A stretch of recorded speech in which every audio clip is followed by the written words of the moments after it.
الآن يكتب أمامكم عبد الرحمن من الصف السابع، وبعده رافق الإسلام من الصف الخامس، وبعده رمضان من الصف الخامس، وبعده عبد الله من الصف الخامس، فليستعدوا. السلام عليكم ورحمة الله.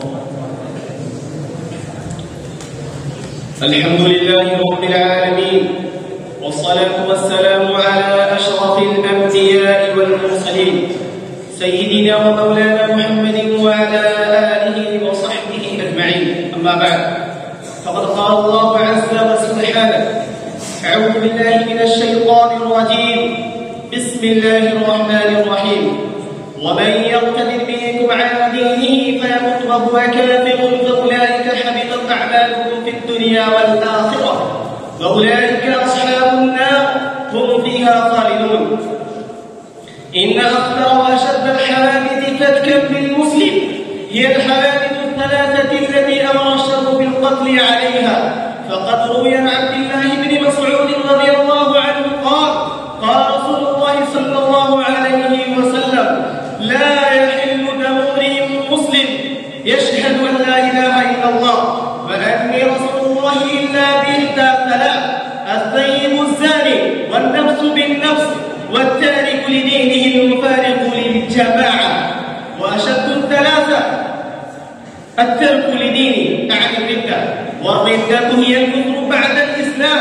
إنها مسألة كفر وإيمان، إنها مسألة بقاء على الإسلام وخلع الله، وليس شيء من السيئات يحبط جميع الأعمال لله، فإن مات على ردته حبط عمله.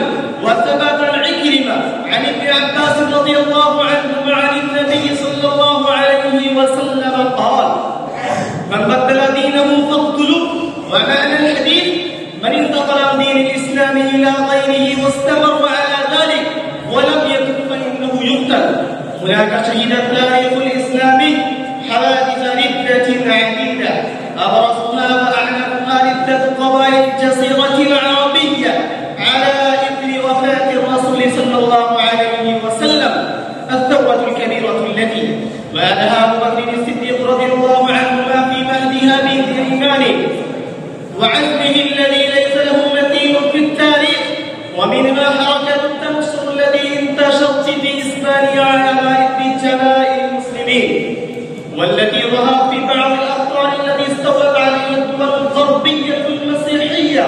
ومنها قضايا شاذة من ارتداد بعض ضعاف العقول وصغار النفوس عن دين الإسلام واعتناقهم للبرهمية الآرية في عهد الاستعمار وأمان تحرير الهند. والردة التي نواجهها اليوم هي أخطرها وأعمقها وأشملها وأضخمها. فالرجال يرتد عن الإسلام لجلب مادة من الدنيا ولعيش رفاهي، والفتاة ترتد لغرام غير مشروع ولمتعة جسدية وعسية، والشبان يرتدون لعلوم علمانية وثقافة متوهجة، والكهول يرتدون باسم حرية الأفكار والآراء. فالرجال في خطر، والنساء في خطر، والفتيان في خطر، والفتيات في خطر، والأطفال والصبيان في خطر، بل الدين في خطر. والحقيقة أننا كلنا في خطر، لأن المرتدين محيطون بنا. فإن لم نواجه هذه التحديات بكل ما نستطيع فستحدث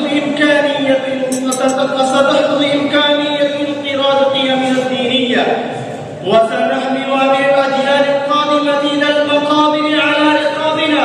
إن جهاد اليوم، وإن خلافة النبوة، وإن أعظم القربات وأفضل العبادات أن تقاوم هذه الموجة اللادينية التي تجتاح العالم الإسلامي وتغزو عقوله ومراكزه، وأن تعاد الثقة المفقودة إلى نفوس الشباب والطبقات المثقف من مبادئ الإسلام وعقائده وحقائقه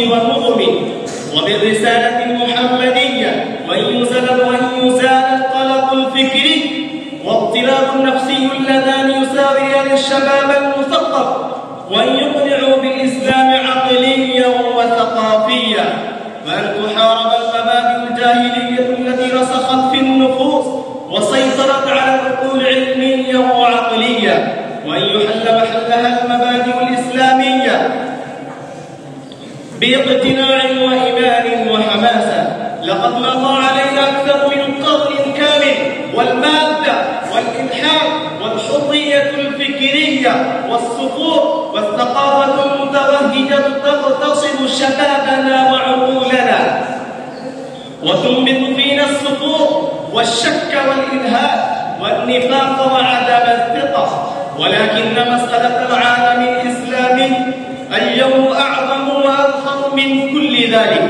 إن المعركة قائمة بين الدين الفلسفة الغربية وبين الإسلام آخر الرسالات، وبين المادية والشرع الإسلامية، ولعلها آخر معركة قامت بين الدين واللادينية، فإنها تحدد مصير العالم. إن العالم الإسلامي في حاجة شديدة إلى دعوة جديدة، فإنه ذاق الدعاة والعاملين فيه، وهدفهم اليوم إلى الإيمان من جديد ولا في الهدى. إنه لا بد من تكفير هذه العميق. كيف نرد الطبقة المثقفة التي تحتكر الحياة وتملك الزمام إلى الإسلام من جديد؟ الحاجة ماسة إلى المخلصين المتجردين عن الأغراض.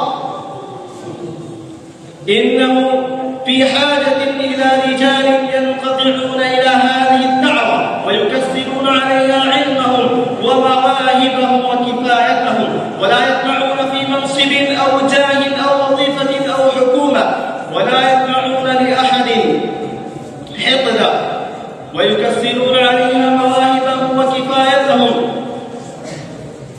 وصلى الله